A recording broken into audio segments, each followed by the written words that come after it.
This is Olean. Olean has about the same features as many other cities.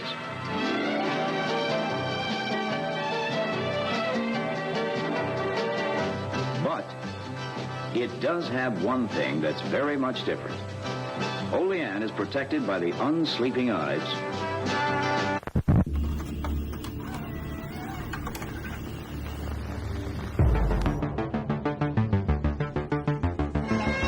We have many questions about this new technology.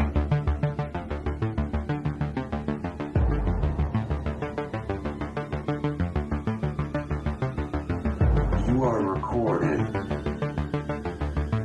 Une petite révolution sur le marché de la vidéosurveillance, une caméra nouvelle génération dite intelligente.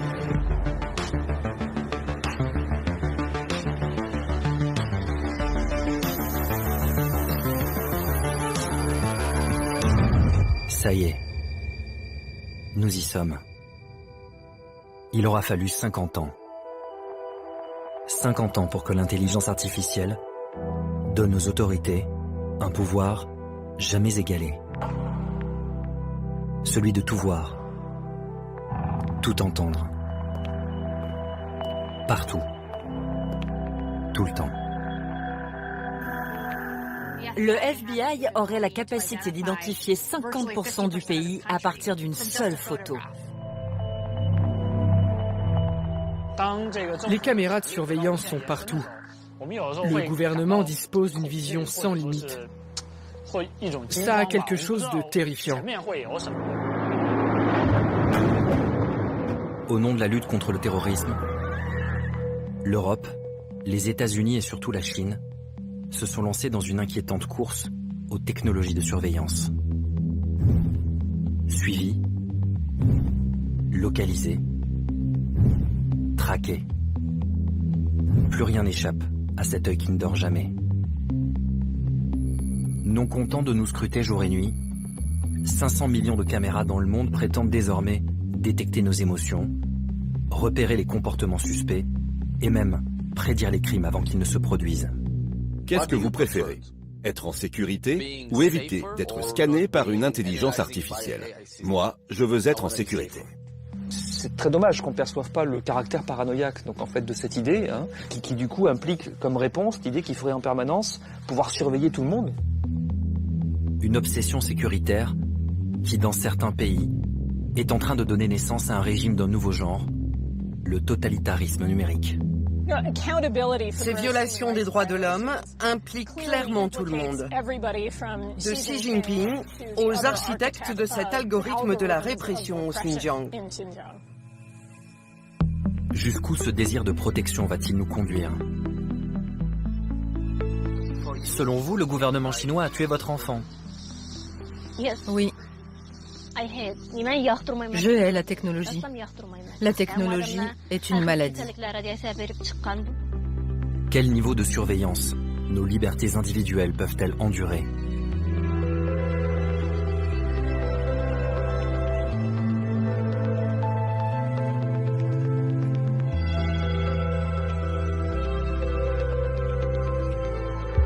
La révolution numérique va-t-elle transformer notre monde en une planète habitée par 7 milliards de suspects?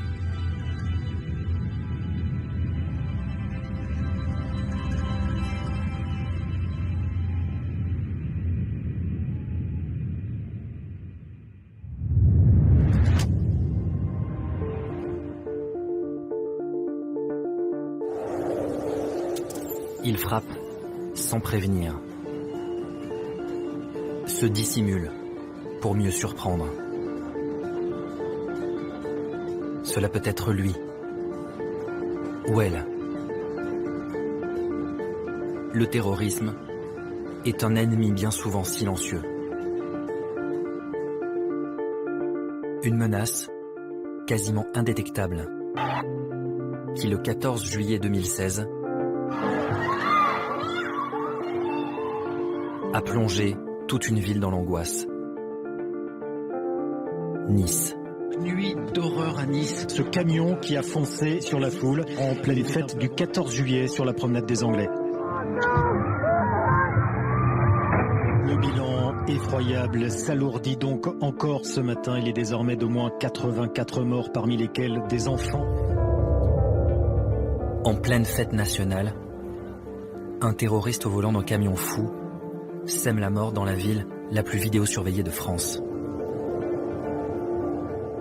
Un drame que certains ont vécu en direct à travers les écrans du centre de vidéosurveillance. Comment est-ce qu'on peut imaginer à un moment donné qu'un être humain puisse avoir l'idée de faire ça? On était sur une scène de guerre.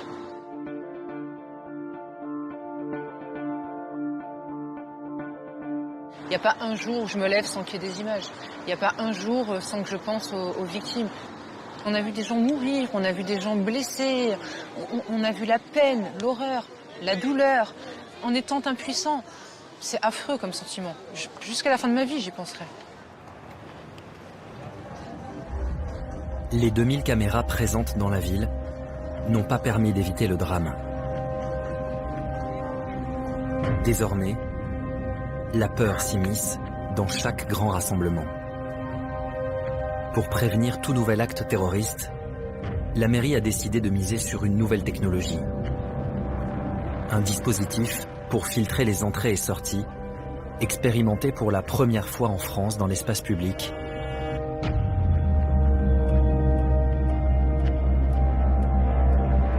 La reconnaissance faciale.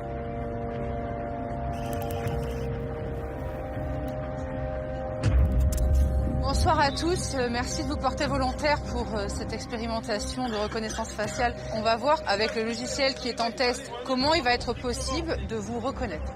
Vous allez entrer dans la zone de reconnaissance faciale au milieu d'autres personnes.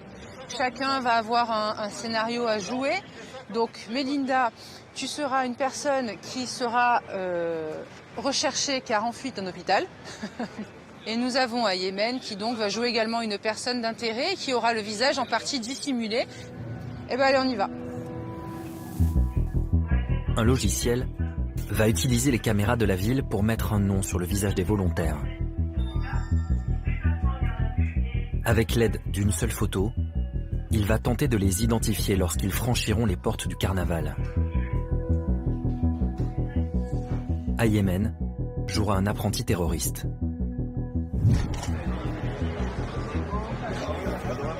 En quelques secondes, le jeune homme est reconnu par le logiciel et interpellé par les policiers. La loi française ne permet pas aujourd'hui l'utilisation de la reconnaissance faciale sur la voie publique. Mais avec cette expérimentation, Nice compte bien ouvrir une brèche. La visée est scientifique, mais avec pour but, évidemment, d'obtenir une réflexion commune. Une réflexion aujourd'hui de nos parlementaires, du gouvernement, qui puissent se servir de cette expérimentation en tirant les conséquences. Est-ce que c'est probant, est-ce que ça ne l'est pas? Si c'est probant, dans quelle mesure? Ça ne l'est pas, dans quelle mesure? Si on avait la possibilité d'inscrire demain les personnes qui sont fichées au motif de radicalisation à caractère terroriste, eh bien on aurait l'opportunité de pouvoir suivre en temps réel leurs déplacements et de pouvoir ainsi se prémunir en les interdisant, par exemple, d'approcher les zones de grand rassemblement. Ce dispositif de reconnaissance faciale, la ville de Nice est allée le chercher dans un pays confronté depuis longtemps au terrorisme. Une nation qui a fait de sa sécurité son obsession et la condition de sa survie. Israël.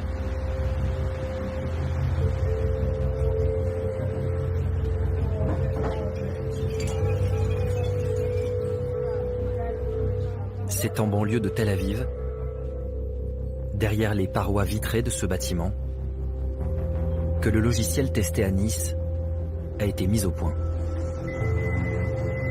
Créé en 2015, la start-up israélienne AnyVision a été l'une des premières à se spécialiser dans la reconnaissance faciale. Elle fait aujourd'hui partie des leaders mondiaux dans le domaine.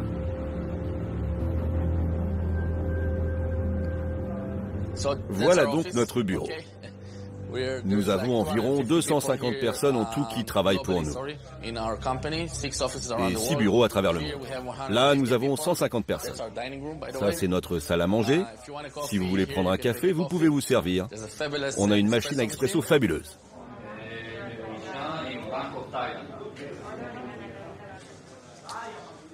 Je vais vous montrer comment nous accédons à nos bureaux et comment nous ouvrons les portes. C'est très simple, la porte s'ouvre avec votre visage. C'est l'avenir. Dans le passé, on ouvrait avec une clé. Demain, ce sera avec le visage. En 4 ans, Anyvision a multiplié ses effectifs par 10 et pèse aujourd'hui plusieurs dizaines de millions de dollars.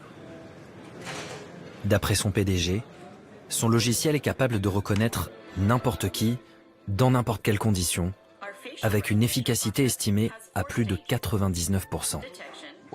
Voici comment fonctionne l'intelligence artificielle. Tout d'abord, on détecte le visage. Ensuite, on en extrait un modèle mathématique comme une empreinte digitale. C'est un modèle mathématique complet qui modélise votre visage et à la fin, il sera représenté par 500 millions de chiffres. Si je vous présente maintenant 500 photos de suspects et que je vous les montre comme ça, vous ne vous souviendrez peut-être même pas d'un seul de ces visages. Le système actuel, lui, peut apprendre 500 images en moins d'une seconde et les identifier dans la vie réelle. C'est quelque chose que le cerveau humain ne pourra jamais faire. Aujourd'hui, notre entreprise est la plus importante du monde occidental en termes d'effectifs. Nous sommes leaders dans ce secteur. Nous travaillons actuellement dans 43 pays. Ok, ça donne un petit aperçu. Nos produits sont aujourd'hui présents dans 43 pays. Et même dans le pays d'où vous venez. La France, c'est bien ça. Je pense que tout le monde sait que nous sécurisons aujourd'hui Nice, par exemple, là où l'attaque terroriste a eu lieu. Nous partageons votre douleur. C'est horrible ce qui s'est passé là-bas, d'accord ? Et je suis de tout cœur avec vous. Nous faisons tout ceci pour vous protéger, les gars, pour que vous soyez plus en sécurité. La logique voudrait que cette technologie soit utilisée partout, pour nous aider à sécuriser la planète.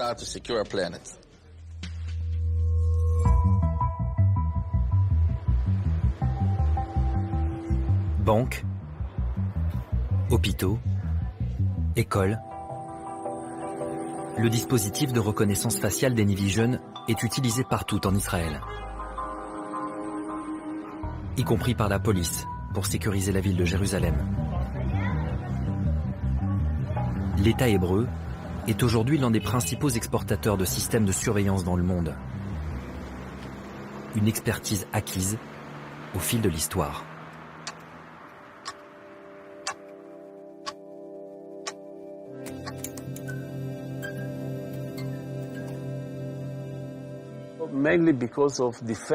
Nous avons commencé à investir dans l'intelligence artificielle visuelle, principalement pour des raisons militaires, il y a déjà plus de 20 ans. Vous savez, Israël est né pendant la guerre, il y a environ 70 ans, et la guerre n'est toujours pas terminée. Je veux dire, la situation s'améliore. On a signé des accords de paix avec nos vieux ennemis, mais pas avec tous. Se défendre est important. Nous sommes 6 millions de Juifs en Israël, entourés de 360 millions d'Arabes.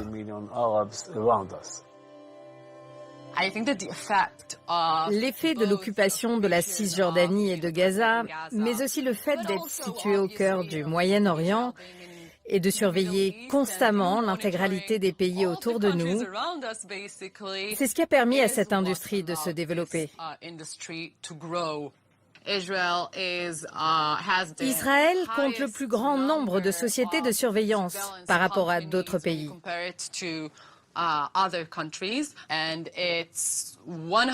Et pour être tout à fait clair, dans 100% des cas, je ne connais pas une seule personne dans ces entreprises qui n'ait pas servi dans des unités de renseignement de l'armée. C'est ça la grande force d'Israël. Et Anyvision n'échappe pas à la règle. L'un des fondateurs de la start-up n'est autre qu'Amir Kane, l'ancien responsable du Malmab, le service du contre-espionnage israélien. Et l'un des conseillers de la firme, et Tamir Pardo, l'ancien directeur du Mossad. Le système de reconnaissance faciale d'Anyvision serait depuis peu secrètement utilisé par les forces armées israéliennes afin de surveiller les Palestiniens en Cisjordanie. Les affaires prospèrent avec les risques d'attentats. Très souvent, lorsque vous vous rendez dans des salons en Israël dédiés aux technologies de surveillance, et c'est mon cas, vous entendez en introduction des discours sur la menace croissante du terrorisme en Europe, sur les risques d'attentats, etc. Évidemment, je ne dis pas que cette menace n'est pas réelle, mais au bout du compte, il s'agit d'apporter une solution à un problème. Et si vous voulez vendre une solution, il vous faudra communiquer sur ce problème et expliquer pourquoi votre produit est la meilleure solution. Qu'est-ce que vous préférez? Être plus en sécurité quand vous sortez dans la rue le matin? Ou éviter d'être scanné par un système d'intelligence artificielle? Moi, je veux être plus en sécurité. Quand j'emmène mes enfants à l'école, je veux qu'ils soient en sécurité. La façon dont on s'y prend m'est complètement égale, mais qu'on assure leur sécurité. C'est ce que les gens vous diront, et c'est pourquoi nos produits ont tant de succès et ont obtenu une place de choix sur ce marché.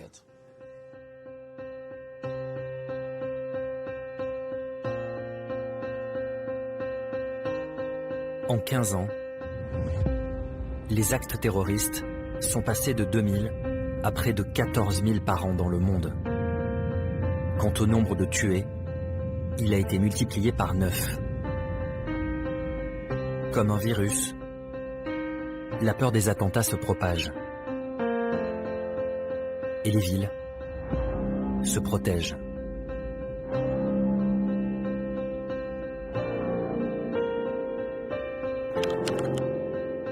Donnant ainsi naissance à un tout nouveau secteur, celui de la vidéosurveillance intelligente. Un marché estimé aujourd'hui à près de 40 milliards de dollars, que certains appellent le marché de la peur. C'est un modèle de société paranoïaque en réalité qui se cache derrière, où l'ennemi est parmi nous, est caché parmi nous, et c'est un de nos frères au fond parmi nous. Voilà. C'est très dommage qu'on ne perçoive pas le caractère paranoïaque donc en fait de cette idée, hein, donc qui du coup implique comme réponse l'idée qu'il faudrait en permanence pouvoir surveiller tout le monde, soi-même, ses frères encore une fois, hein, sa propre communauté, la surveiller en permanence parce qu'à tout moment quelqu'un peut venir vous planter un couteau dans le dos, c'est ça le truc. Pour arriver à un tel niveau de conception paranoïaque de la société, il faut soi-même vivre dans la peur en fait, avoir une représentation du monde complètement apeurée, quoi. Est-ce que finalement vous n'êtes pas un peu paranoïaque? C'est vrai que quand il y a 86 morts sur la promenade des Anglais, on peut appeler ça de la paranoïa. C'est presque une vision.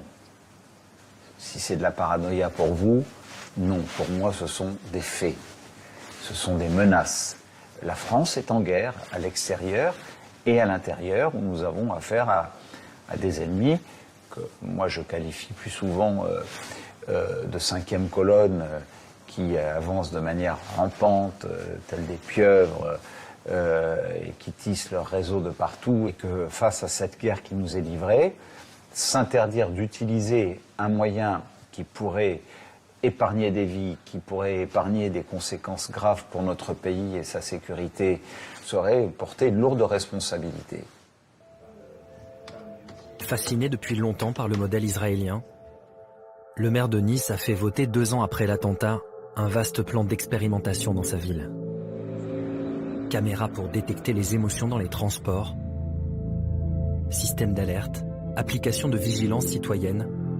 Au total, pendant 3 ans, 13 entreprises vont tester leur tout nouveau dispositif de surveillance et tenter de faire de Nice une ville plus sûre, une safe city. Un projet piloté par le géant français de l'armement, Thales.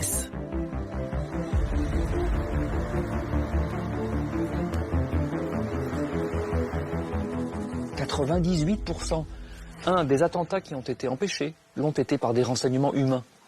Deuxième chose, même dans l'enquête qui existe toujours à Nice, sur d'éventuelles complicités, etc., qu'est-ce qui nourrit le travail des enquêteurs après coup, mais c'est tous les éléments classiques de l'enquête de police judiciaire, l'enquête de voisinage, d'un côté, l'étude de la téléphonie, l'étude de l'ordinateur, voilà. C'est pas les caméras, encore une fois, qui n'ont fait que filmer l'horreur à l'instant où il se produit, c'est-à-dire qui n'ont servi rigoureusement à rien, véritablement à rien. Alors, le discours politique continue, ça marche pas, mais c'est pas grave, je suis déjà passé à l'annonce suivante. J'ai déjà prévu le gadget de sécurité d'après, le dispositif d'après, parce que j'entre dans la campagne d'après, on voit bien, c'est une espèce de fuite en avant, continue, puisqu'il s'agit toujours, encore une fois, de continuer à camper la posture politique sur laquelle on pense qu'on se fera réélire, et de faire tourner le commerce, dans une alliance objective. Pour vendre niçois le concept de Safe City, la ville de Nice et Thales n'hésitent pas à mélanger les risques que pourrait courir la population. Dans la convention passée entre les deux parties, à la page 23, un graphique met l'accent sur les menaces qui pèseraient aujourd'hui sur les villes. Avions détournés, risques nucléaires, catastrophes naturelles.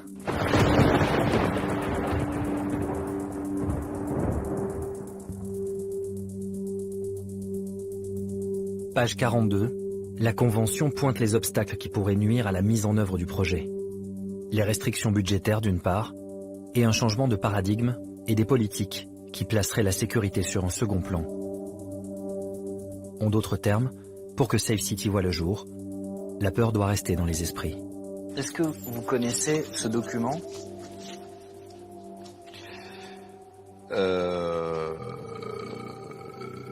Oui. Oui, bien sûr. Est-ce que vous pouvez regarder la page 42 ? Oui. Volontiers, je n'ai pas lu, vous imaginez, puisque je demande à mes collaborateurs de me faire des synthèses, mais... Est-ce que quand vous voyez ça, est-ce que vous ne pensez pas que quelque part Thales joue avec vos peurs ?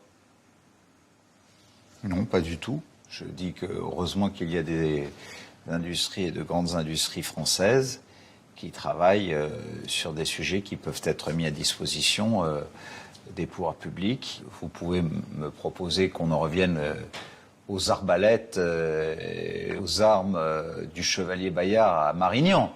La guerre du XXIe siècle se mène avec les armes du XXIe siècle.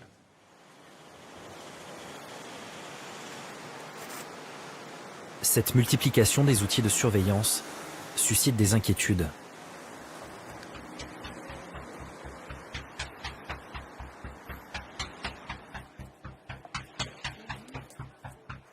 Plusieurs associations ont décidé de faire front commun pour dénoncer ce qu'ils considèrent comme une atteinte à nos libertés individuelles.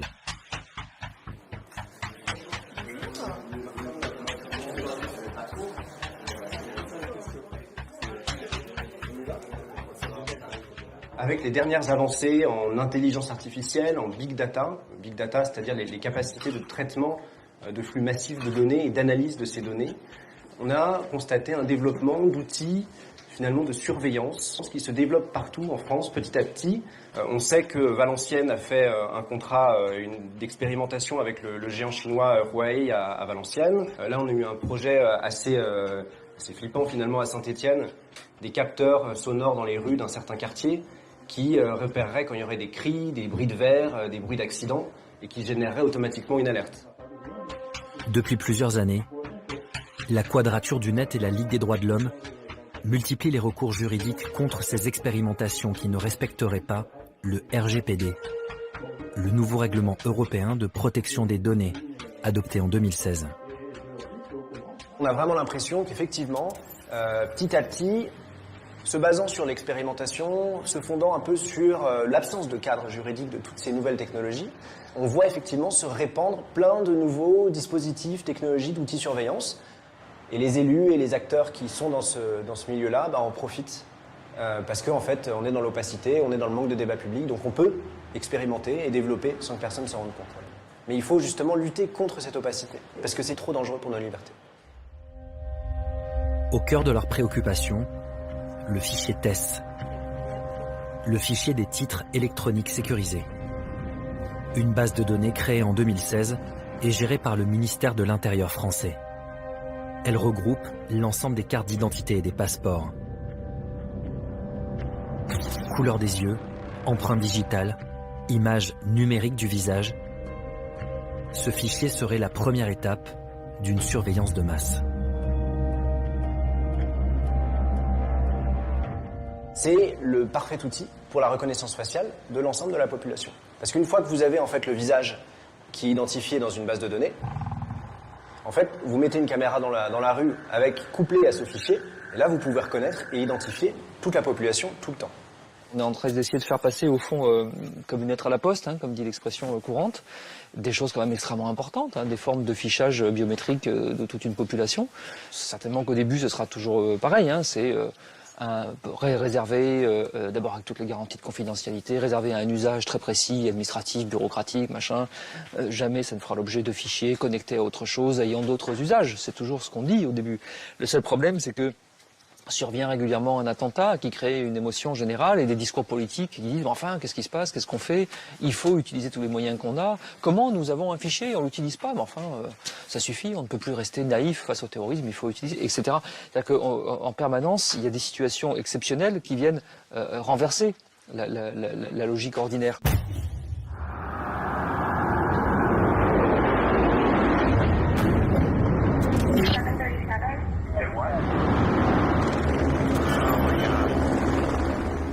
Aux États-Unis, l'événement qui a renversé la logique ordinaire a eu lieu le 11 septembre 2001, lorsque 4 avions sont venus détruire les symboles d'une Amérique toute puissante.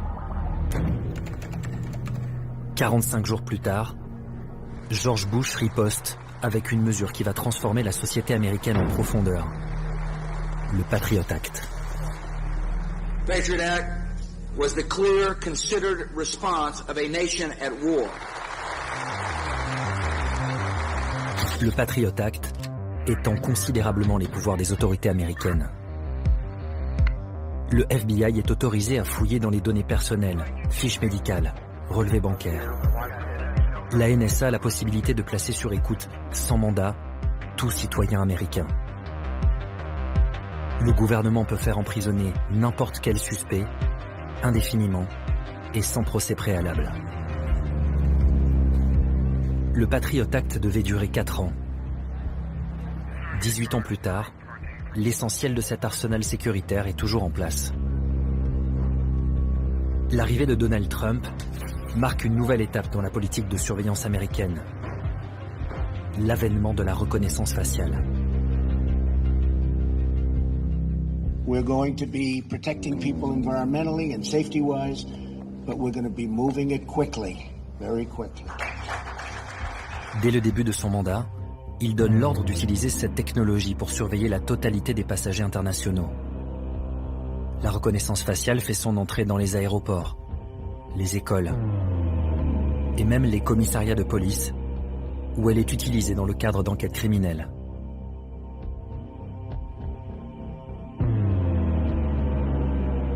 Une contamination qui fait descendre les Américains dans la rue et force le Congrès à ouvrir une commission d'enquête sur la reconnaissance faciale.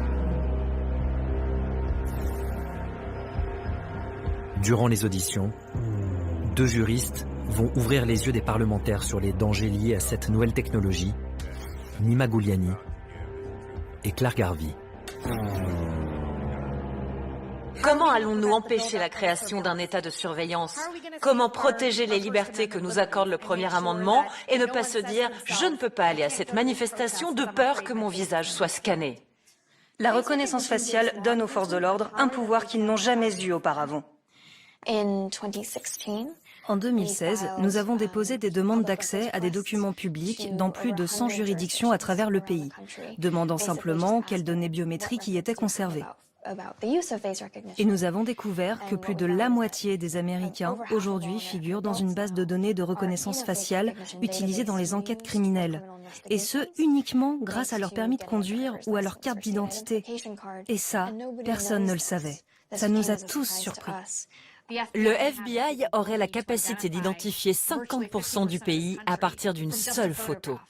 Le Congrès n'a jamais autorisé le FBI à avoir accès à ces informations.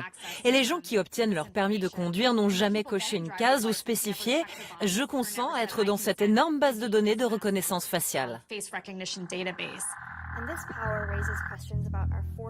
Les deux femmes vont révéler l'une des défaillances les plus inquiétantes du système de reconnaissance faciale. Son incapacité à identifier correctement les personnes de couleur.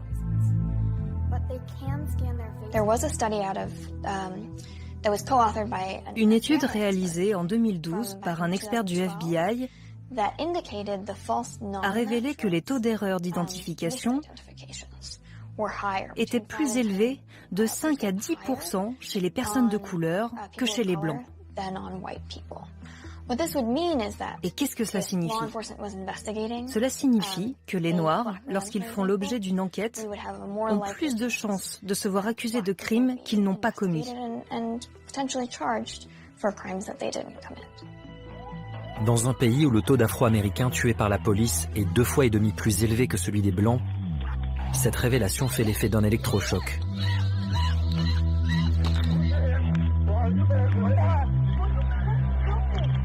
D'autant qu'une firme propose aux policiers un nouveau système qui leur permettrait d'utiliser la reconnaissance faciale sur le terrain en temps réel avec des caméras embarquées.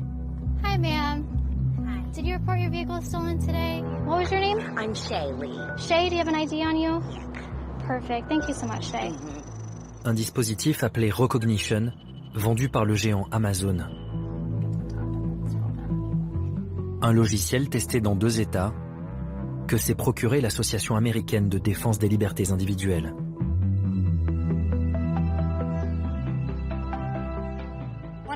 Ce que nous voulions faire, c'était tester le logiciel de reconnaissance d'Amazon, tester son efficacité. On a pris des photos des membres du Congrès et on les a comparées à une base de données de 25 000 photos d'identité. En comparant les photos d'identité des députés américains avec une base de données de personnes fichées par la police, le logiciel d'Amazon a confondu 28 membres du Congrès, essentiellement des personnes de couleur, avec des délinquants. Il y a eu 28 faux jumelages, y compris les parlementaires Gomez, Sonia et Clay, qui siègent à ce comité. Et 40% de ces fausses correspondances étaient des députés de couleur. Je pense qu'à ce moment-là, c'est vraiment devenu une question concrète pour les membres du Congrès.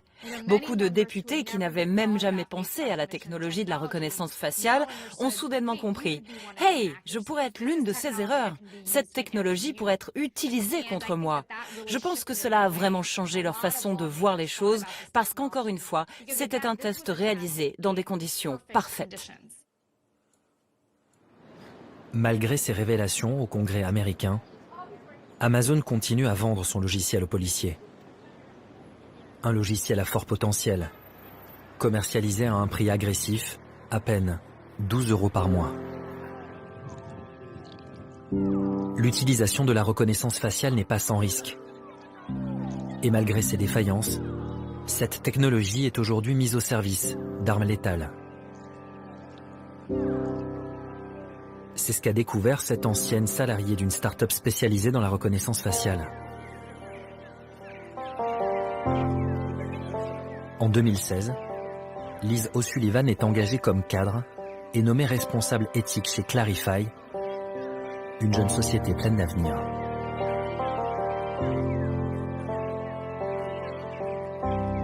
À l'époque, c'était une opportunité incroyable. Clarify était la start-up de New York. Tout le monde en parlait. C'était en plus une entreprise qui œuvrait pour le bien-être de la société. Sa mission, c'était de rendre la vie meilleure. C'était leurs éléments de langage. Nous étions tous très fiers. C'était comme une secte. C'était vraiment très amusant. Tout le monde était si intelligent, si beau et tellement amical. C'étaient les gens les plus gentils et les plus intéressants que vous pouviez rencontrer. 1 an après son embauche, l'ambiance de Clarify change du tout au tout. Liz sent que son PDG cache quelque chose. Pour une raison inconnue, ils ont décidé de dissoudre le comité éthique. Ils ont exigé que nous couvrions entièrement les fenêtres de la porte pour que personne ne puisse voir à l'intérieur du bureau. Tous ces éléments mis bout à bout ont commencé à me rendre méfiante. Et je n'étais pas la seule. La jeune femme mène son enquête et découvre ce que son PDG cherche à dissimuler. Clarify aurait passé un contrat avec le département de la défense américaine dans le cadre d'un projet baptisé Projet Maven.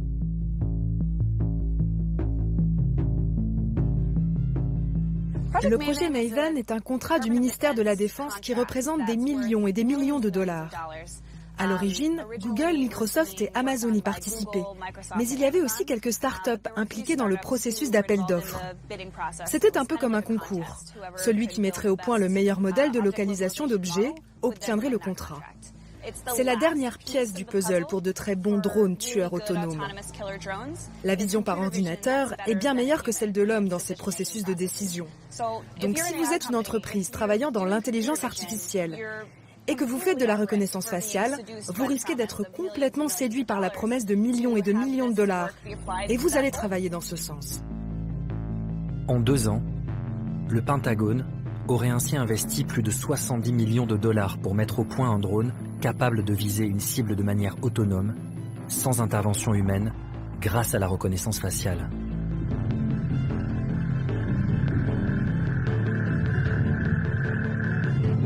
Pour tirer les choses au clair, Liz décide d'écrire à son PDG et lui poser cette question.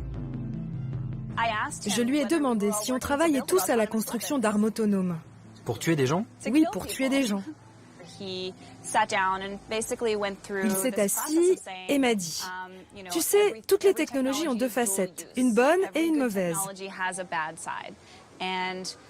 Puis il a ajouté que les militaires avaient besoin de notre aide et que nous devions être patriotes et travailler avec le gouvernement pour protéger nos soldats.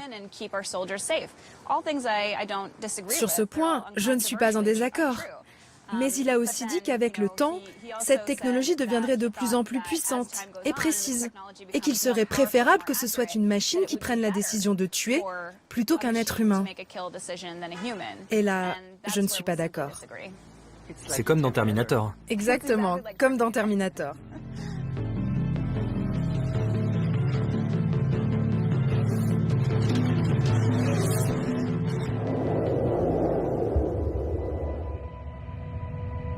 Le pacte scellé entre des sociétés spécialisées dans la surveillance et l'armée n'est pas propre aux États-Unis.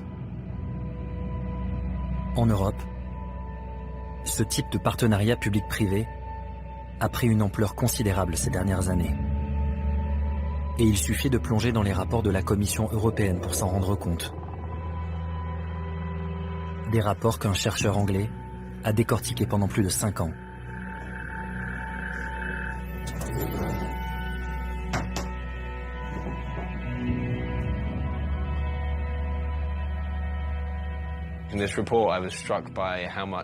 En étudiant ce rapport, j'ai été frappé de constater à quel point ces technologies ressemblent aux mauvais films de science-fiction des années 80.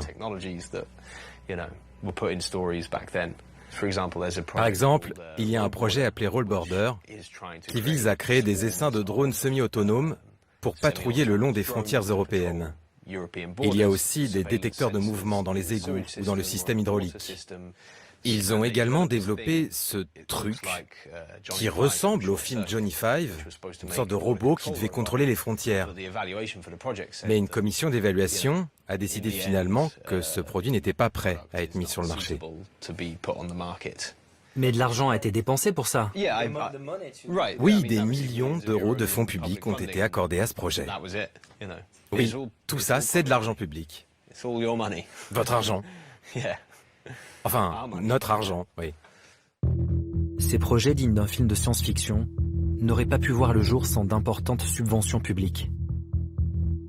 1,4 milliard d'euros de fonds européens destinés à la recherche, attribués pour près de 40% à des entreprises privées. Celex, plus de 23 millions d'euros pour 54 projets. Airbus, 40 millions pour 32 projets. Thales, une société française, a empoché 28,5 millions d'euros pour 63 projets de recherche. On voit que le programme de recherche sur la sécurité a été très fortement influencé par les intérêts des grandes entreprises qui ont joué un rôle important dans son élaboration, dans son fonctionnement et dans l'établissement des priorités, puisqu'ils siègent maintenant au sein des groupes consultatifs qui déterminent les programmes. Pour mesurer l'influence des entreprises privées, il suffit de regarder la composition du groupe d'experts chargé de conseiller la Commission européenne sur les questions de sécurité. Sur les 20 experts du groupe, un tiers déclare des liens d'intérêt avec des entreprises ou des lobbies de l'industrie de la sécurité. Le président de ce groupe, M. Alberto Benedictis, a même été directeur de l'ASD, le lobby principal des industriels de la défense. Vous savez, je ne pense pas que les personnes derrière ces projets sont nécessairement des individus malveillants. Mais il y a un dicton qui dit « l'enfer est pavé de bonnes intentions ». Ce qui veut dire que les gens peuvent essayer de faire des choses qu'ils pensent être bien, mais qu'elles peuvent avoir des conséquences malheureuses.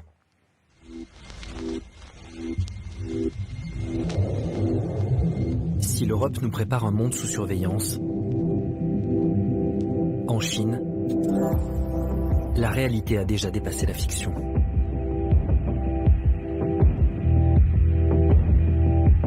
Imaginez une société où plus personne n'aurait peur. Car la technologie aurait permis de diviser le crime par deux. Un pays où les vols à la tire auraient quasiment disparu. Où les citoyens auraient si bien intégré la surveillance des caméras qu'ils en oublieraient leur présence.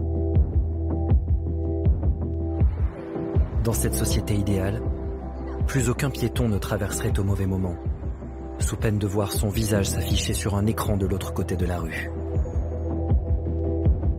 Dans cette société idéale, les caméras seraient capables d'identifier les criminels même de dos, à leur simple démarche. Dans cette société idéale, l'intelligence artificielle aurait permis à un homme de réaliser son rêve le plus fou, prendre le contrôle total d'1,4 milliard de personnes. Xi Jinping prend conscience, lui, de l'importance de l'intelligence artificielle, je pense assez tôt quand même. C'est-à-dire qu'il faut remonter à 2008. En 2008, il est vice-président de la République et il est aussi responsable des Jeux Olympiques de Pékin. Et c'est lui qui donc va être responsable un peu de toute l'organisation et surtout de la surveillance de la ville. Et donc à partir de ce moment-là, il va organiser tout un réseau de caméras de surveillance sur l'ensemble de la ville pour éviter toute manifestation pendant les Jeux Olympiques de 2008. Parce que très vite, il comprend que les caméras à contrôle facial, que les systèmes de contrôle vocaux pour reconnaître les gens dans la foule, que tous ces systèmes-là sont extrêmement intéressants et que s'ils sont bien organisés, peuvent donner un nouvel outil au gouvernement et à lui pour se maintenir au pouvoir. Il met en place, on va dire, la première dictature numérique au monde. Pour mettre en place sa dictature numérique, Xi Jinping va dès le début de son mandat s'appuyer sur des géants du numérique, valorisés à plus d'1 milliard de dollars, baptisés les licornes. Huawei, Dahua ou Hikvision, ces conglomérats vont profiter d'un marché chinois fermé à la concurrence et travailler main dans la main avec le pouvoir.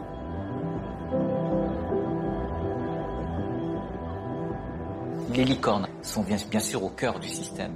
Aujourd'hui, les entreprises privées, au-delà de 50 personnes, sont obligées d'avoir une cellule du parti avec un secrétaire général du parti de la cellule à l'intérieur. Ça veut dire que finalement, les licornes sont devenues le bras armé de la politique de Xi Jinping. Les licornes sont devenues obligatoirement et peut-être pas forcément avec plaisir, on va dire des collaborateurs du système. Avec l'aide des licornes, Xi Jinping va faire basculer le pays dans un univers orwellien que personne n'avait anticipé. En 2013, année de son investiture, la Chine comptait près de 100 millions de caméras. En 2020, 600 millions. Soit une caméra pour 2 habitants.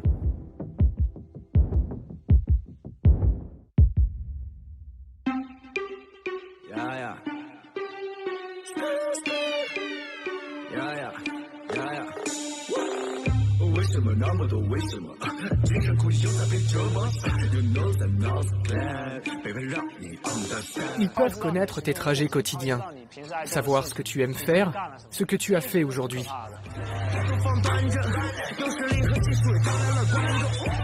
Les caméras de surveillance sont partout. Le gouvernement dispose d'une vision sans limite. Ça a quelque chose de terrifiant. Le système de surveillance chinois, ce jeune artiste a décidé de le défier, de le fixer droit dans les yeux pendant des heures pour le narguer. Lorsque mon regard traverse la caméra, lorsque je cligne des yeux, c'est comme si j'entrais en contact avec la personne qui se trouve derrière l'écran. Nous créons ainsi un échange entre deux êtres humains. Et à ce moment-là, ce système immense, ce contrôle infaillible et effrayant peuvent être temporairement oubliés. À 29 ans, Gaëlou est l'un des rares à oser dénoncer ouvertement ce développement fulgurant du Big Brother chinois. Une surveillance très intrusive qui s'inscrit dans une longue tradition.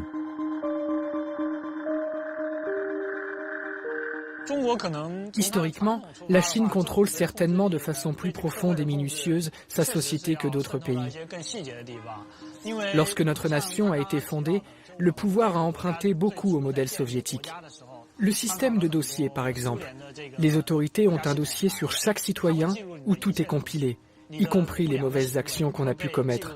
Et ça nous suit toute la vie. Même si on change et qu'on devient meilleur, toutes les fautes qu'on a pu commettre, même si on les a réparées, sont inscrites à jamais dans notre dossier. C'est comme une tâche indélébile.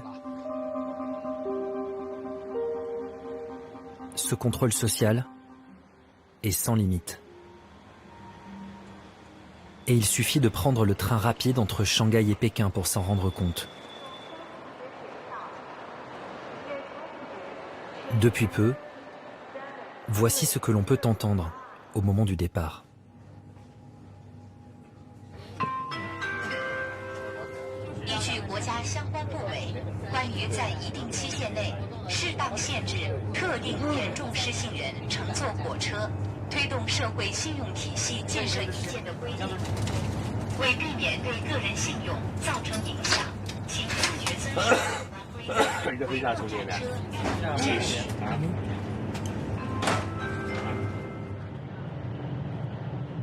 Récemment, l'Empire du Milieu a décidé de mettre la société au pas en instaurant un système de notation qui récompense ou pénalise les citoyens en fonction de leur comportement.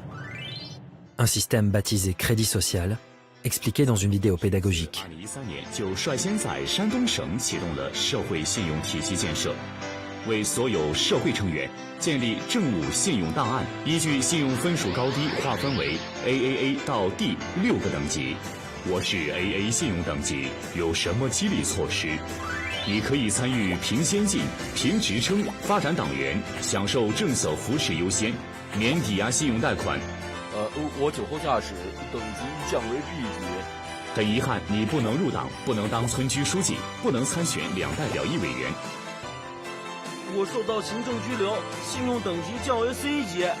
Sorry, 一处失信，处处受限，你不能享受政府贴息贷款。我是法院老赖，等级降至 C 级，你将受到联合惩戒，被列入了失信黑名单，不能当兵，不能坐飞机，不能参加政府采购工程招投标，不能获得政策支持。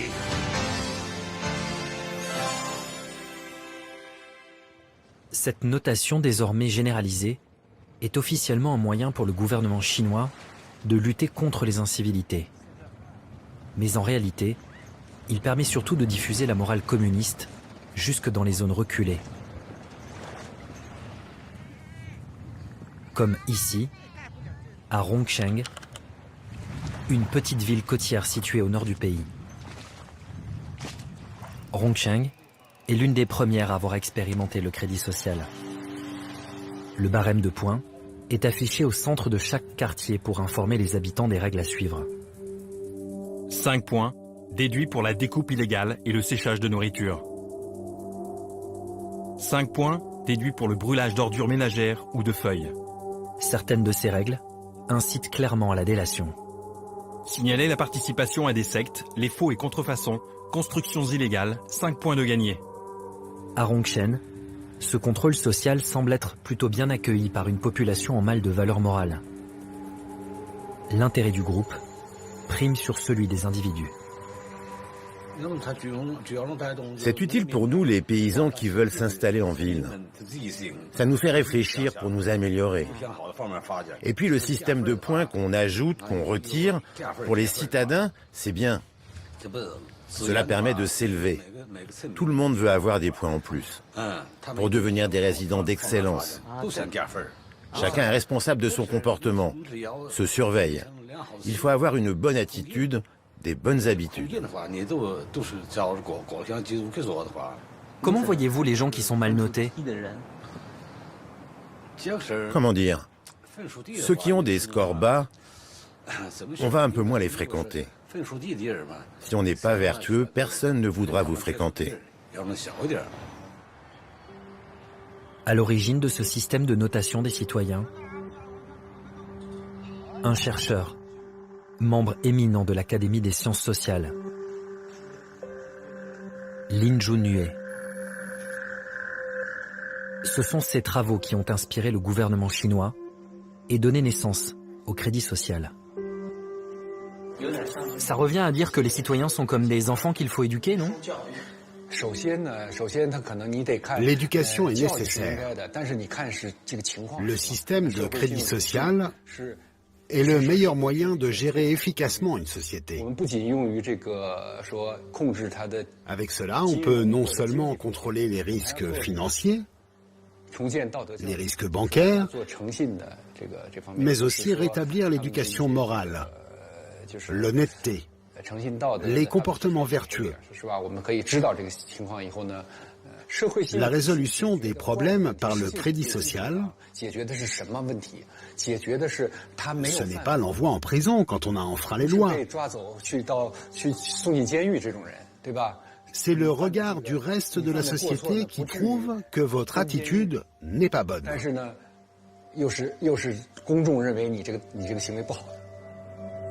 Crainte de la réprobation, peur de l'ostracisation, les citoyens sont muselés. Les mieux notés ont droit au tableau d'honneur et deviennent la fierté de toute une nation, comme à l'époque maoïste. Ainsi, à Rongchen, leur visage s'affiche aux abords du siège local du Crédit Social, comme dans toute la ville.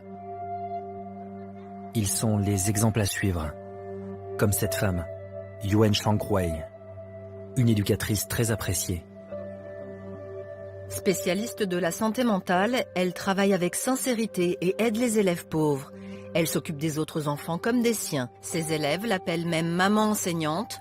Elle a été élue 5e modèle de moralité à Rongchen. Mais en Chine, difficile de mettre la main sur ces fameux mauvais citoyens. Expulsés hors des villes, pointés du doigt. Dans certains centres commerciaux, leurs visages défilent sur des panneaux lumineux pour mieux les humilier. Dans une autre province, les autorités leur ont même attribué une sonnerie de téléphone particulière. La personne que vous essayez de joindre a été mal notée par le tribunal de la ville de Dengfeng. Merci de l'inciter à se responsabiliser et de l'aider à respecter la loi. Aujourd'hui, plus de 20 millions de citoyens chinois seraient placés sur liste noire. Interdits de voyager à cause d'une mauvaise note. Est-ce que tu connais ton score? Je pense qu'il ne doit pas être très élevé.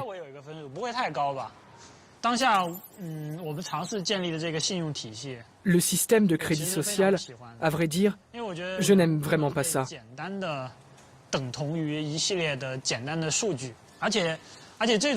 L'homme ne saurait être réduit à une série de chiffres toutes bêtes.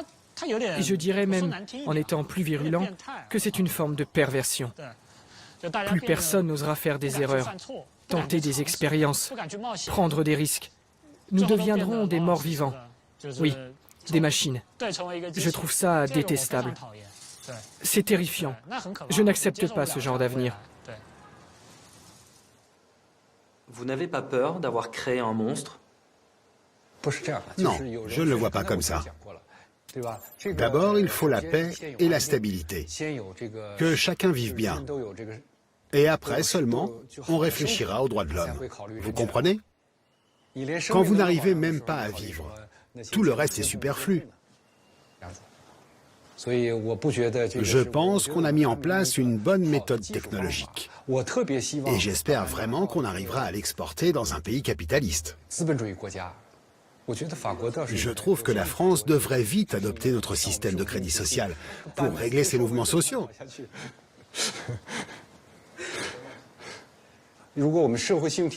Si vous aviez eu le système de crédit social, il n'y aurait jamais eu les gilets jaunes.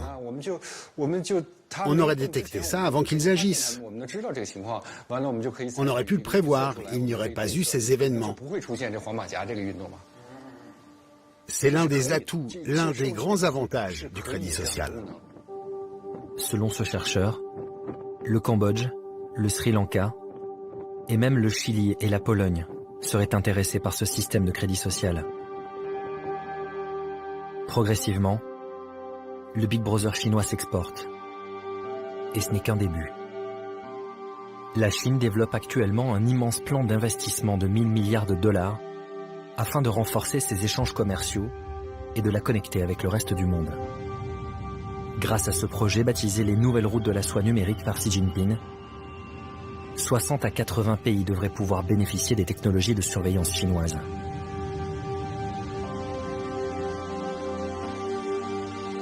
« 60 à 80 pays,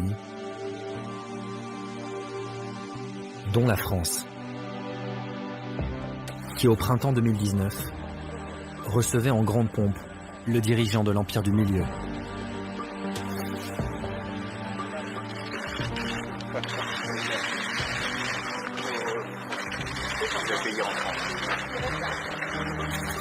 Une visite dénoncée par plusieurs associations de défense des droits de l'homme.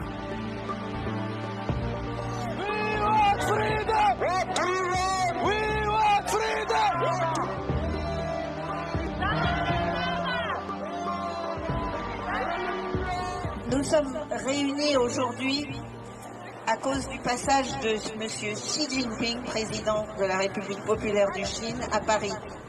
Nous savons que M. Xi Jinping est en train d'ouvrir ce qu'il appelle les nouvelles routes de la soie et qu'il espère inonder le monde à la fois avec ses produits chinois, mais aussi avec ses valeurs, comme on dit.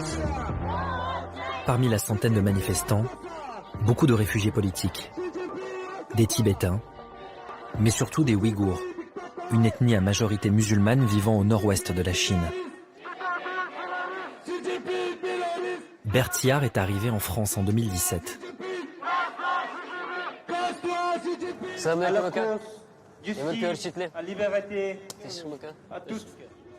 Ce jeune homme de 28 ans a quitté Urumqi, la capitale du Xinjiang, pour se réfugier en France.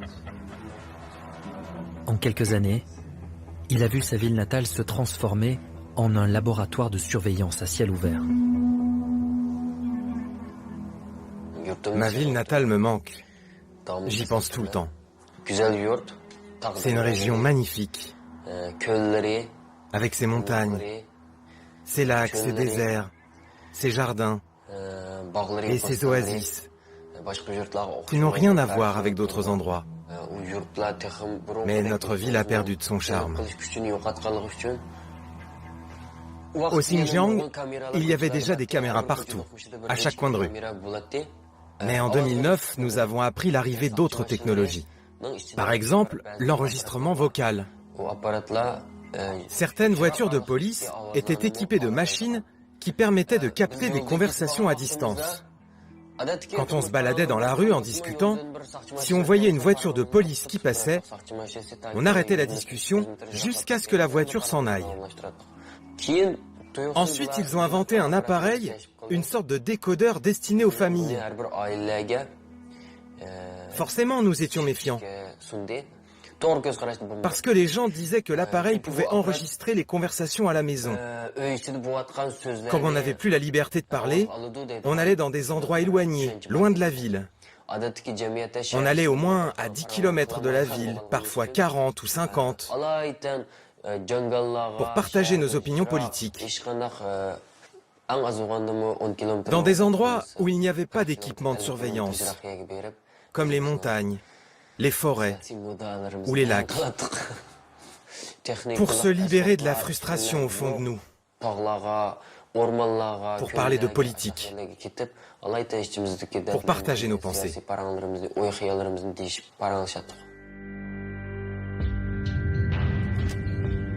Au Xinjiang, le basculement a eu lieu le 5 juillet 2009.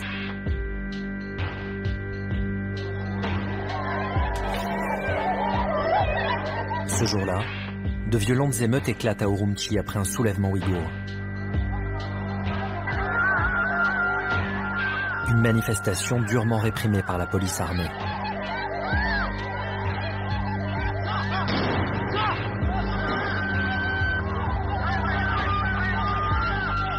Munis de couteaux et de barres de fer, des émeutiers ouïghours s'en prennent aux Han, l'ethnie majoritaire chinoise, qui se venge dès le lendemain. Des affrontements interethniques qui causeront plusieurs centaines de morts.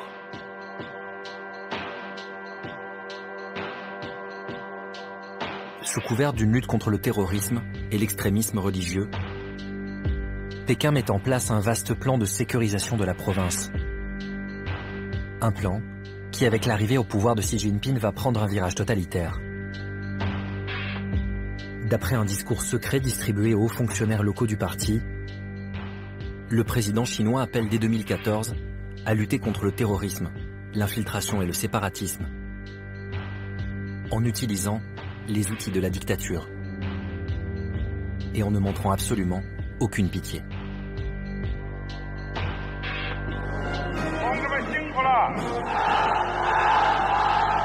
Dix ans après les émeutes, au Xinjiang, le budget pour la sécurité a été multiplié par 10. Il atteint près de 10 milliards de dollars. La région est considérée comme la zone la plus surveillée au monde. Pour pouvoir filmer dans cette province, il faut déjouer le système de surveillance chinois. Se rendre quasi invisible auprès des autorités. Car au Xinjiang, les journalistes étrangers ne sont pas les bienvenus.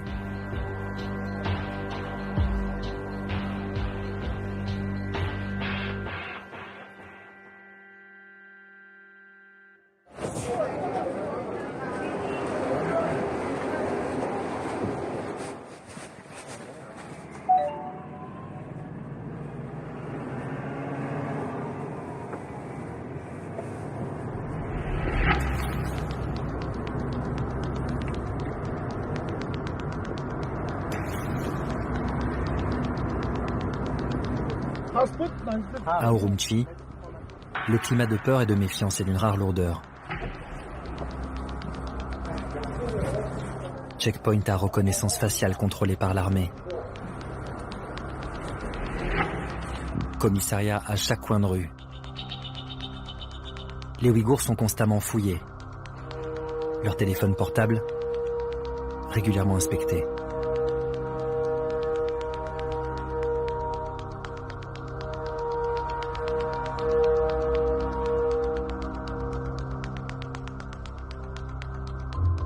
Une surveillance qui, à en croire ce chauffeur de taxi, a pris des proportions inimaginables ces dernières années.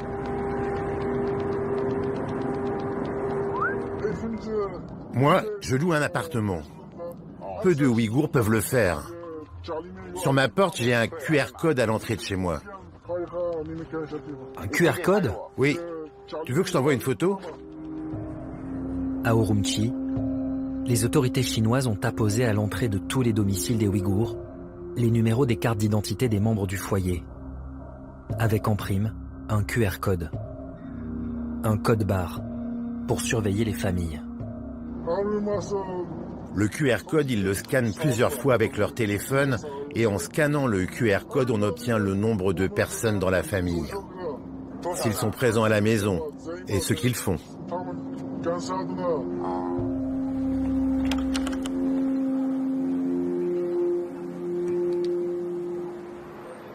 Les Ouïghours ne peuvent plus sortir du Xinjiang sans autorisation. Et ils sont réduits au silence, C'est ce que nous allons découvrir dans le Grand Bazar, le quartier historique de la ville. Un quartier quadrillé par des checkpoints à reconnaissance faciale.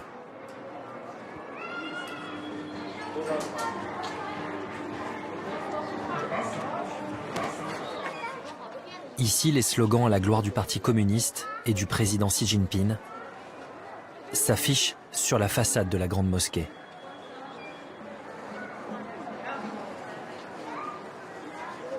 Vous êtes de la communauté ouïghour? Non, non, merci. Bonjour, on peut vous poser une petite question? Non, désolé. Non, pourquoi? On ne peut pas parler politique ici. Par contre, si vous voulez parler de nos produits locaux, pas de souci. On parle d'une répression du gouvernement chinois envers les Ouïghours. Vous en avez entendu parler? Non, j'ai jamais entendu parler de ça. Non. Dans le Grand Bazar, les autorités ont donné pour consigne aux citoyens de ne pas s'adresser aux étrangers. D'ailleurs, des policiers s'assurent que personne ne déroge à la règle. Qu'est-ce qu'il y a?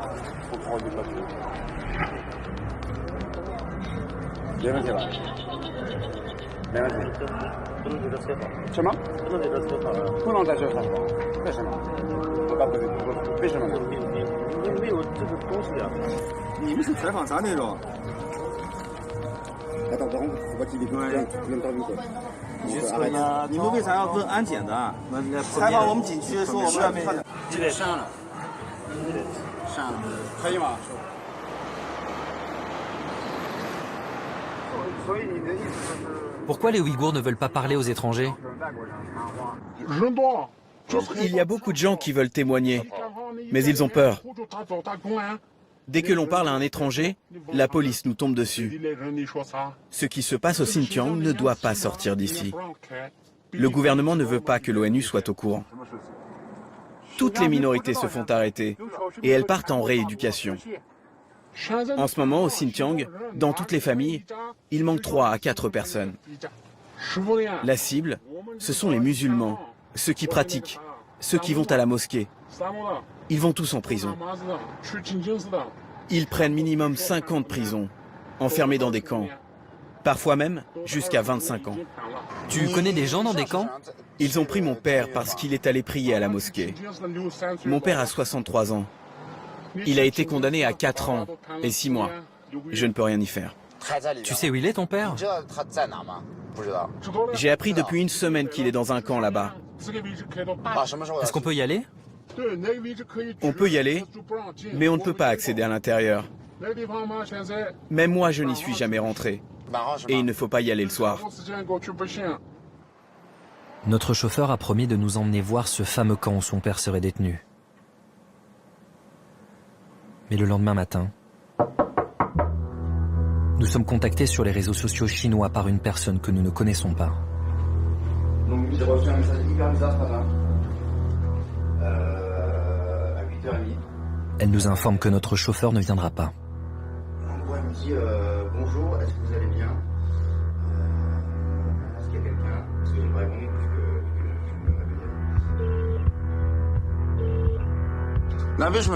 Pourquoi c'est toi qui me contactes? C'est mon camarade de classe. Il m'a raconté ce qu'il a fait hier. Et après, il a eu un problème. Il a reçu un appel. Il a eu des soucis. Je ne sais pas comment dire. Qu'est-ce qui s'est passé? Il va bien? Je ne sais pas comment vous dire. Il se fait interroger par les flics. La police veut connaître votre relation. Je vais contacter un ami pour voir s'il est disponible pour vous conduire. Il revient vers vous. Vous êtes d'accord?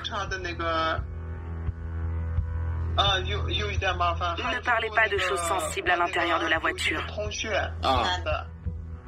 Garde pour toi tout ce que tu vois. Les gens ne sont plus pareils. On ne sait pas ce qu'ils cachent au fond d'eux.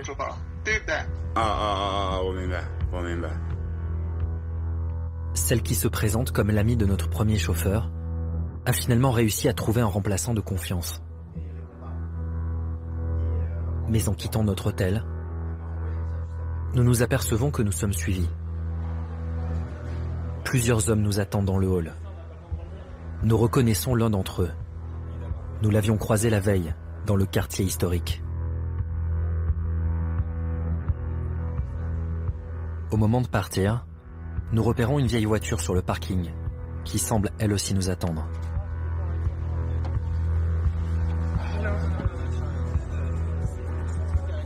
Nous sommes pris en filature.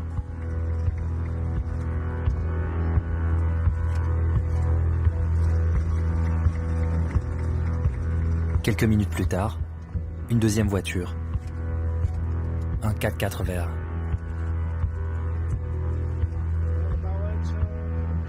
Le camp où sont détenus les Ouïghours est à 60 km d'Urumqi. Le chauffeur nous indique qu'il ne pourra pas s'arrêter, mais simplement passer devant. Nous découvrons le fameux bâtiment. Il semble être sorti de terre très récemment. Nous sortons notre caméra pour le filmer. Mais le 4x4 vert fait barrage. Nous décidons de faire le tour et de tenter de voler une image.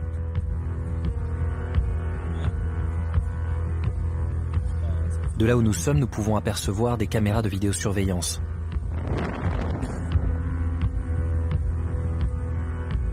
Une voiture de police et ses inscriptions sur la façade.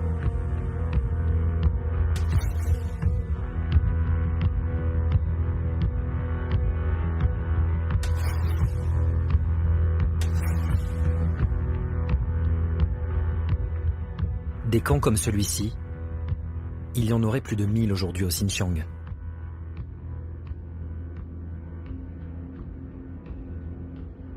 L'étude minutieuse des images satellites révèle l'étendue de la répression chinoise. Aujourd'hui, selon les ONG, plus d'1 million de personnes y seraient détenues. 1/10 de la population ouïghour.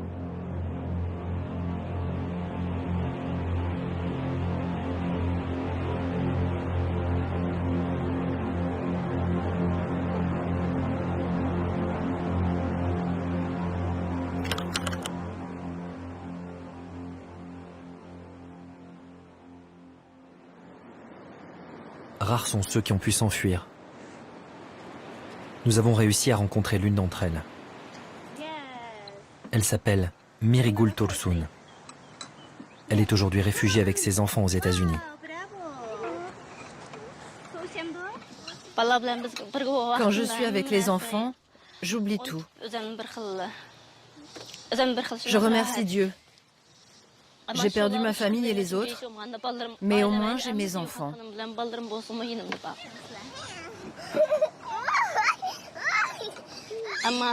Tous les soirs, ça me revient. Dans mon rêve, je ne sais pas quoi faire. Entre 2015 et 2017, Mirigul est arrêtée à 3 reprises par la police chinoise. Suspectée de terrorisme, à cause de ses multiples voyages en Égypte, un pays considéré comme dangereux par la Chine. À sa 3e arrestation, Mirigul est transférée dans un camp. Dès son arrivée, les policiers lui demandent de se prêter à un curieux rituel. Avant d'aller dans les camps, on nous fait lire un livre pendant une demi-heure devant une caméra. Après avoir lu, on nous demande de faire ça. 5 expressions faciales. Comme ça, comme ça et comme ça. Ils demandent à tout le monde de faire la même chose et ils nous filment. Ensuite, ils enregistrent le mouvement des yeux et ils récupèrent une mèche de cheveux. On nous fait marcher 5 pas en avant, 5 pas en arrière et ils mesurent également notre taille. Ça leur permet de nous identifier. C'est ce que je pense. Et comme ça, ils peuvent nous tracer même quand on est à l'étranger, par tous les moyens. Avec ma voix, une photo de moi de profil ou de dos. Séparée de ses enfants, seule, Mirigul découvre ce que la Chine appelle un centre d'enseignement. Un immense bâtiment quadrillé par des caméras, ressemblant plutôt à une prison. avec des barreaux à chaque fenêtre et plusieurs centaines de cellules. Merigoul a passé 3 mois dans un camp similaire à celui-ci, filmé par un journaliste chinois. J'étais cellule 210. Nous étions 68 femmes dans le même camp.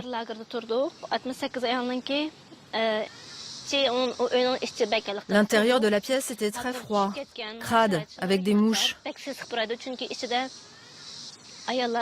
Une odeur insupportable. Les femmes ne sortaient jamais de leur cellule.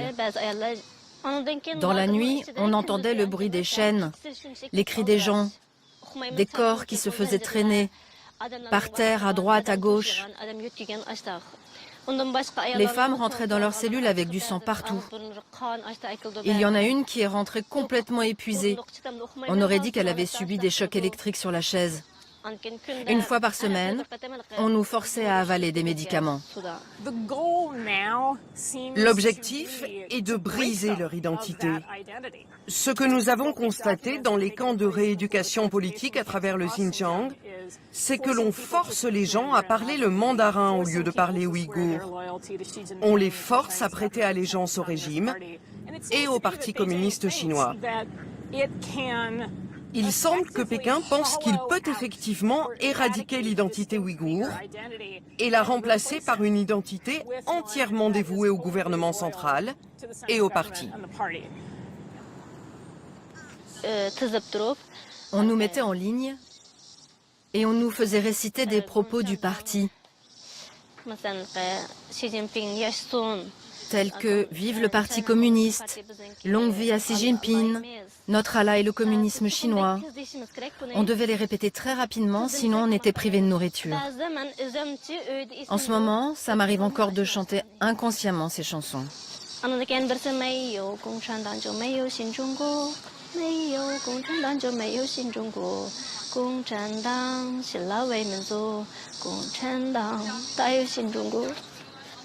Pardon, désolée.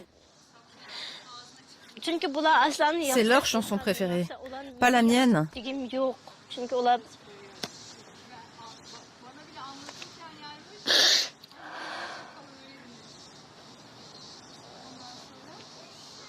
Sur quelle base les Ouïghours sont-ils internés dans des camps?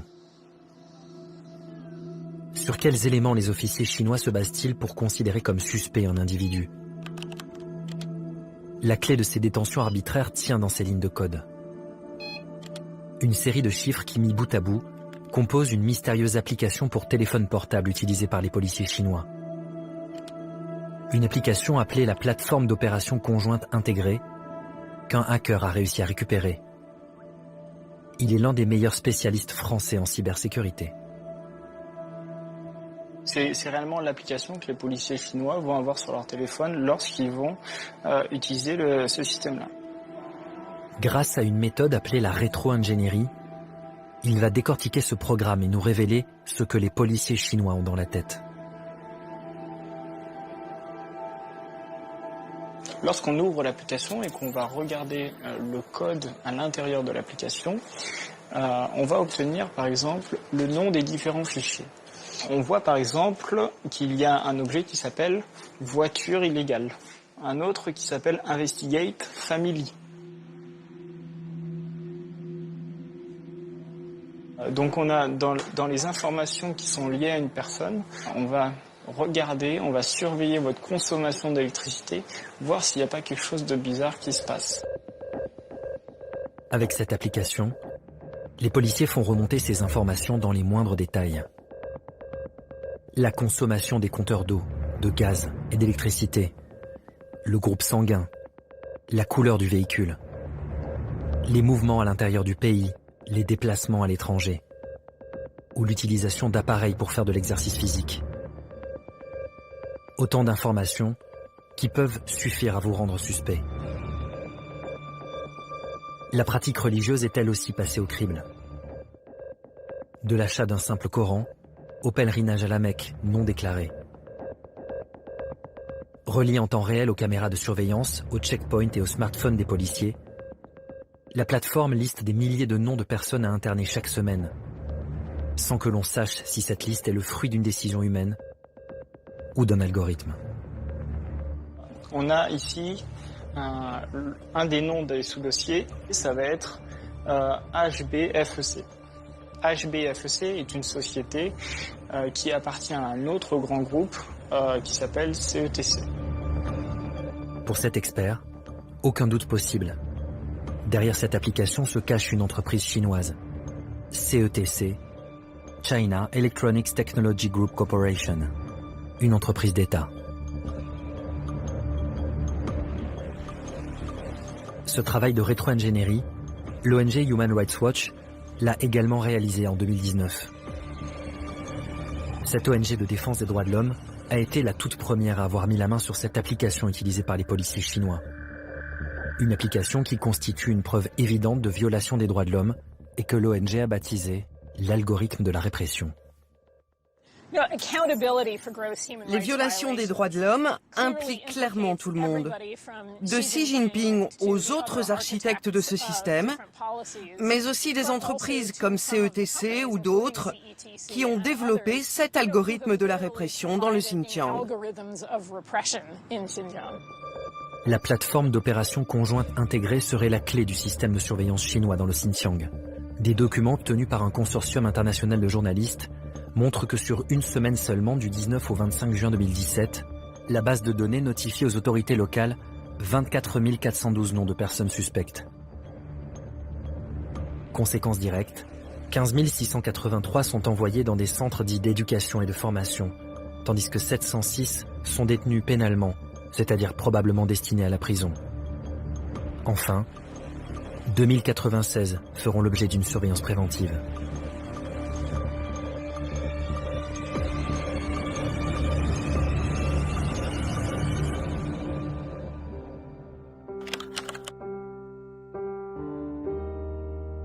Human Rights Watch a publié un rapport détaillé sur cet algorithme de la répression et demandé des comptes à Pékin. En vain. Nos demandes d'interview sont elles aussi restées lettres mortes.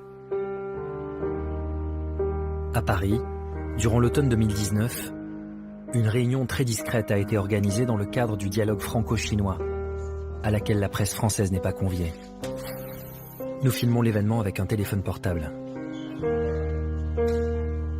Plusieurs responsables politiques français, comme les deux anciens premiers ministres, Dominique de Villepin, Laurent Fabius,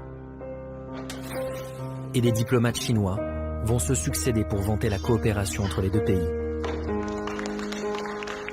Nous profitons d'une pause pour aller interpeller Wang Yi, le ministre des Affaires étrangères chinois, sur la politique menée au Xinjiang. Just one question, please. Does the fight against terrorism justify to put more than 1 million Uyghur in relocation camp? Mr. Wee. Sorry? This is very impolite. Why not fair? You are accused by international NGO of human rights violation in Xinjiang. What do you say about that?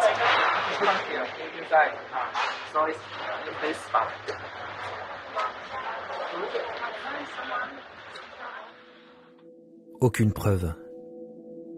Des images mises en ligne sur YouTube par une source anonyme ne laissent pourtant pas de place au doute quant à l'ethnocide culturel ouïghour mené par le gouvernement chinois. Des images filmées par un drone montrant plusieurs centaines d'hommes menottés, sur le point d'être transférés vers un camp de rééducation.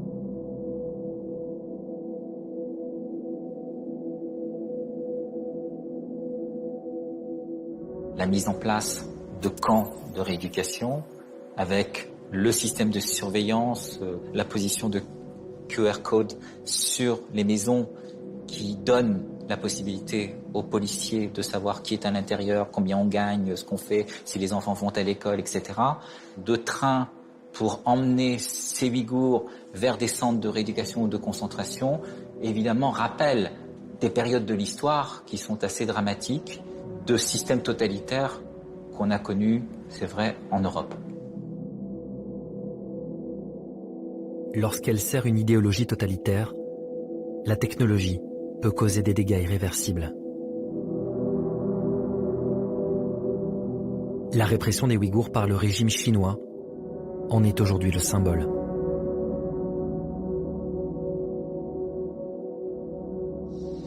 Je n'aime pas la technologie. Je la hais. Pourquoi? Avec la technologie, les sentiments disparaissent, comme si on était contaminé par une maladie. Tout est artificiel. En plus des traumatismes laissés par sa détention, Merigoul doit également vivre avec le souvenir d'un enfant perdu. Un bébé arraché de ses mains par la police chinoise lorsque Merigoul a été transféré dans un camp et que les autorités ne lui ont jamais rendu. Selon vous, le gouvernement chinois a tué votre enfant? Oui.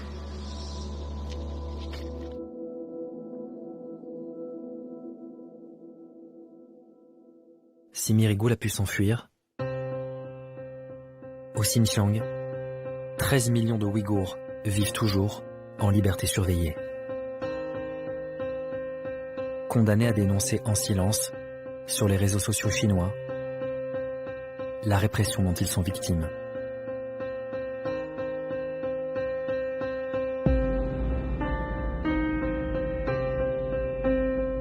Se nourrissant de nos peurs et de la course effrénée à l'intelligence artificielle, le virus de la surveillance semble n'avoir aucune limite.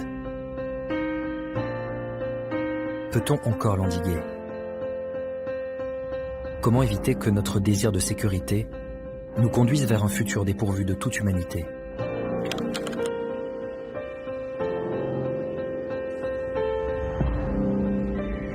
La ville de San Francisco, berceau de la révolution numérique, a fait un choix radical. Par un vote quasi unanime de ses conseillers municipaux, la capitale de la Silicon Valley est devenue en 2019 la toute première ville au monde à bannir la reconnaissance faciale de ses rues.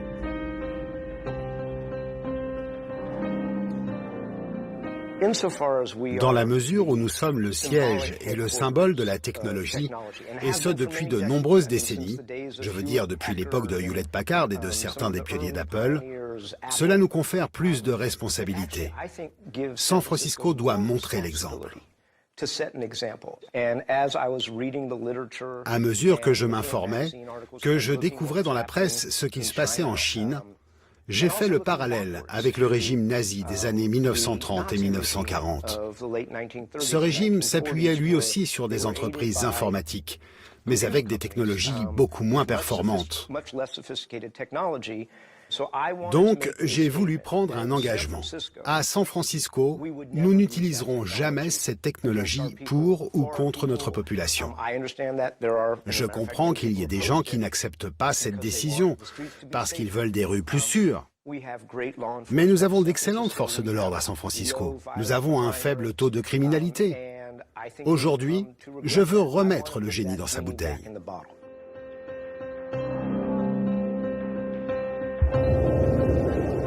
Oakland, Berkeley en Californie, Somerville dans le Massachusetts. Plusieurs municipalités aux États-Unis suivent déjà l'exemple de San Francisco et ont fait un autre choix de société. Refuser le meilleur des mondes. Et si finalement nous détenions la solution? Le pouvoir d'éviter la dystopie que l'on nous promet. Par un engagement fort, remettre le génie dans sa bouteille.